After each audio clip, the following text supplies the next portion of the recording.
우리는 열심히 하나님의 말씀을 듣고 알아왔습니다. 저는 그래서 오늘 우리와 함께 말씀에 대해서 고민하길 원하는데요. 우리 삶에서 내가 원하는 답을 들을 때가 되게 많습니다. 그리고 그것은 기억을 자주 합니다. 내가 오늘 뭐 좋은 일 있었구나 하고요.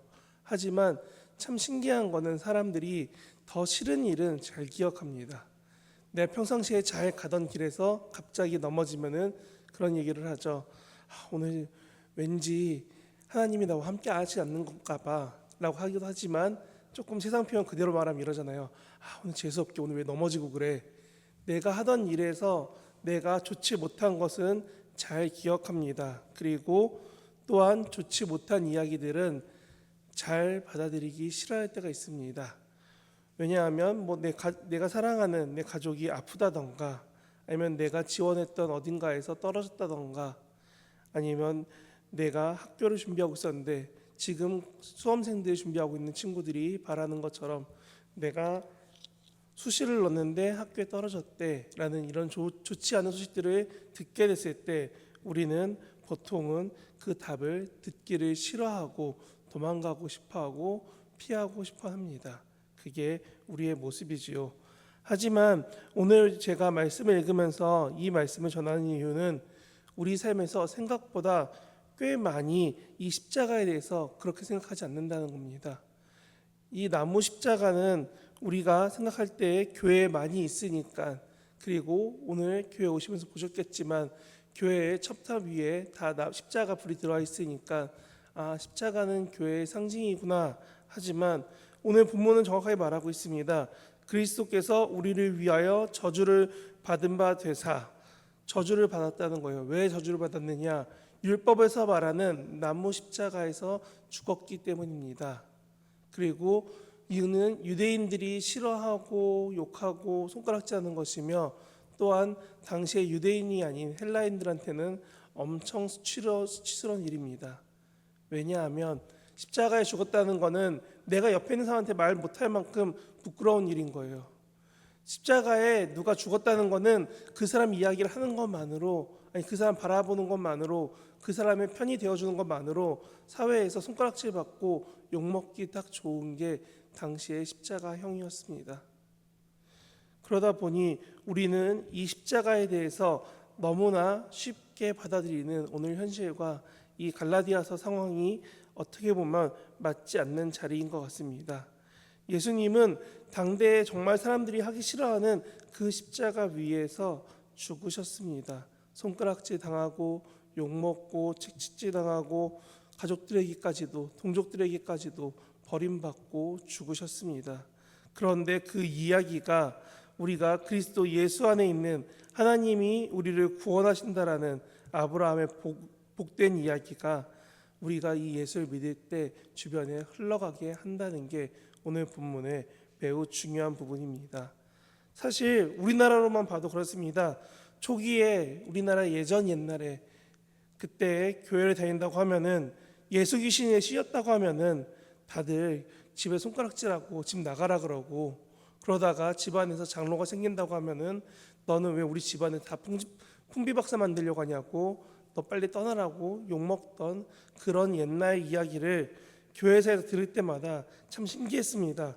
어떻게 저러고 교회를 믿고 다니지? 했는데, 사실 이 당시에 예수를 믿는다는 것은 어떤 행위냐면은 내가 예수를 믿기 때문에 일하고 있는 회사에서 왕따가 되거나 쫓겨납니다. 내가 예수를 믿기 때문에 가족들 사이에서 내가 대화를 못하거나 없는 사람이 되거나 쫓겨납니다. 그 제일 심한 거는 가족이나 직장에서만 쫓겨난 게 아니라 사회 공동체 안에 아예 못 들어오게 쫓겨나 버린다는 겁니다. 만약에 지금 우리가 살고 있는 이 서울시에서 주민등록번호가 사라지고 내 집이 사라지고 내 직장이 사라진 상태에서 내가 알아서 혼자서 살아야 돼. 과연 그게 쉬운 결정일까요? 그렇게 겨우 결정하고 왔는데 오늘 이야기에서 누굴 만나냐면 예수를 만납니다. 내가 믿기로 한 예수가 당시의 사람들이 참 인정해주고 바라보던 신이 아니라 신이 인간이 됐대. 인간이 신이 되는 건 참 당연한 이야기인데 왜 신이 인간이 됐대? 그럴 수 있을 것 같아 하고 억지로 넘겼는데 그 다음 말이 더 충격입니다. 그 인간이 된 신이 십자가에서 죽었대.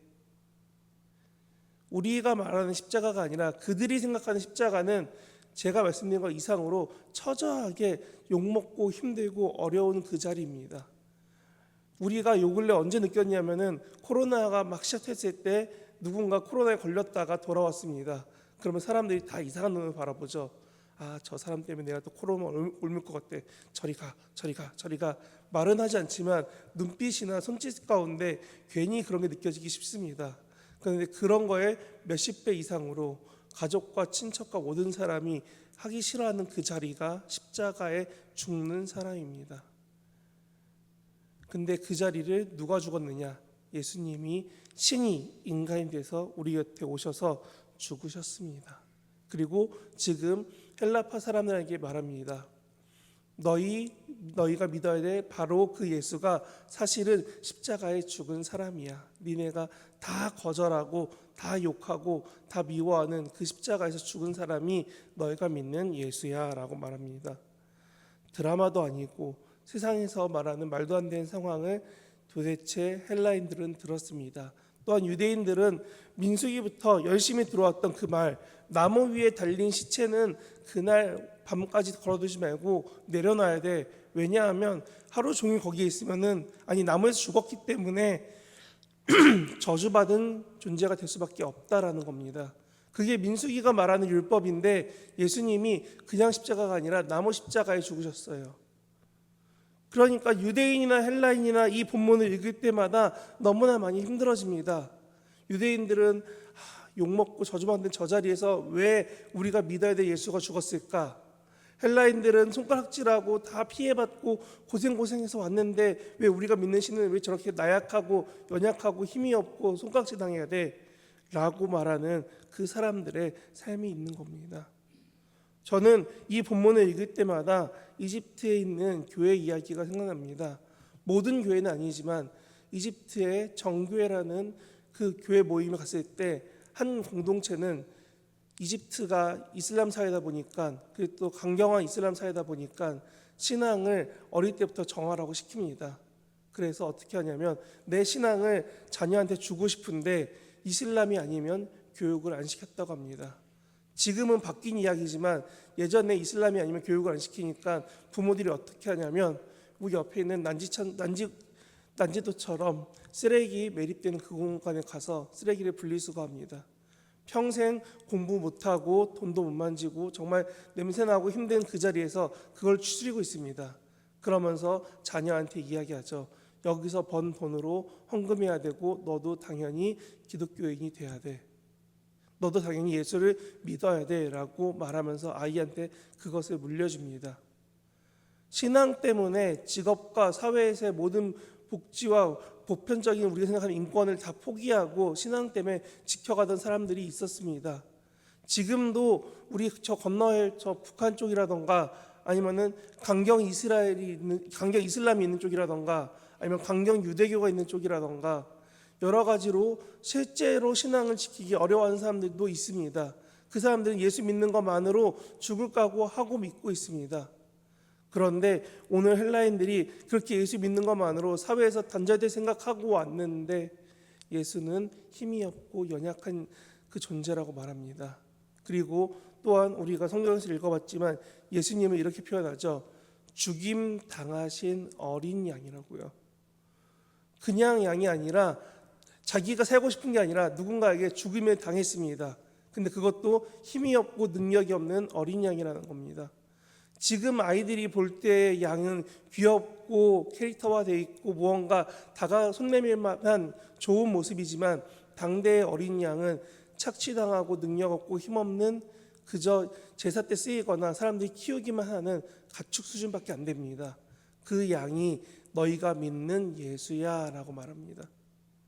사람들은 예수님에 대해 알면 알수록 점점 더 힘들어집니다. 예수에 대해서 알면 알수록 점점 더 어려워집니다. 그렇기 때문에 바울도 그랬고 많은 신약 성경들이 하는 말이 너희의 믿음을 행위로 너희의 믿음을 지켜가며 너희의 믿음을 자랑하며 증거하며 살아가라고 말하는 겁니다. 왜냐하면 이 신앙은 세상의 방법으로는 절대 이길 수 없는 신앙입니다. 근데 예수님이 그 이길 수 없는 상황에서 죽음을 이기셨습니다. 세상이 말하는 손가락질 당하고 외면당하고 힘들어지는 그 상황인데 그 사람들이 세상 사회에서 인정받기 시작합니다. 왜 기독교가 로마의 국교가 됐느냐, 로마의 정치적인 종교가 되고 국교가 됐느냐, 1세기 때는 꿈도 못 꿨습니다. 예수님 돌아가신 그 이후에는 단지 계속 너희는 이단아처럼 욕먹고 도망다니고 숨어 살아야 되는 그 사람들이 신앙을 지켜서 200년을 지켰더니 나라가 점점 더 기독교화 돼버립니다. 저는 우리가 오늘도 코로나 가운데 내 자녀를 위해, 내 가족을 위해 기도하고 있는 우리 성도인들이 지켜야 될 믿음의 모습이 그런 것 같습니다. 내 자녀들, 내가 말하는 신앙이 좋지 않다고 말합니다. 내 주변 사람들, 너는 왜 이 시국에 교회 다니면서 우리 회사를 힘들게 하냐, 내 삶을 힘들게 하냐, 나에게 근심을 주느냐 말합니다. 너는 왜 교회라는 데 가서 지금 나에게 교회를 강요하려고 하냐 라고 오해받고 욕먹기도 합니다. 그런데 오늘 본문은 말하죠. 뭐라고 써있냐면 14절에 이렇게 쓰여 있습니다. 그 복이 이방인에게 미치게 하려고 누구에게 우리로 하여금 믿음으로 말미암아 성령의 약속을 받게 하려 함이라 라고 말합니다. 예수님이 우리를 위해 죽으셨습니다. 부활하셨습니다. 무엇을 보여주려고요? 아브라함이 그 땅에서 구원받았던 것처럼 너희도, 그리고 믿는 우리도, 그리고 이제 우리가 증거할 우리 주변 사람들도 다 예수 믿음으로 구원받기를 원하십니다. 근데 그것을 어떻게 하냐면 믿는 우리에게 믿음으로, 우리의 믿음으로 말미암아 할 수 있게 하신다는 겁니다. 우리가 믿는 예수는 분명히 연약할 수 있습니다. 우리가 믿는 예수는 당장 내 눈앞에서 능력을 나타내는 그런 놀라운 신이 아닐 수 있습니다. 우리가 믿는 하나님께 기도하는 것은 가끔은, 아니 어쩌면 더 종종 내 기도가 당장 응답이 아니라 계속 기다려봐 할 때도 있습니다. 그렇게 답이 없고 연약한 것 같은 그 상황 가운데 오늘 본문은 말합니다. 그렇게 믿고 있는 우리를 말미암아 하나님이 우리로 하여금 이방인에게 복을 전하게 하십니다. 로마인들이 기독교를 정한 이유는 하나입니다. 저 사람들은 정말 힘든데 왜 잘 되지? 저 사람들은 정말 힘든데 왜 웃고 있지? 저 사람들은 우리가 그렇게 여러 가지 방법으로 핍박까지 했는데 왜 흩어지지 않고 계속 사람들이 왜 바른 길을 살아가지? 그래서 로마가 결정합니다. 이러고 있다 우리나라 망하니까 저 사람들의 방식을 가져오자라고요. 똑같습니다. 세상이 점점 더 악해지고 어려워질 때 예수와 십자가가, 교회가 정말 욕먹고 있는 그 상황에서 우리가 붙잡고 있을 때 하나님은 우리의 삶을 통해서, 우리의 믿음을 통해서, 우리가 증거하는 그 예수의 모습을 통해서 세상을 변화시킬 것입니다. 그러면 우리는 오늘 말씀을 꼭 붙잡고 살아가야 됩니다.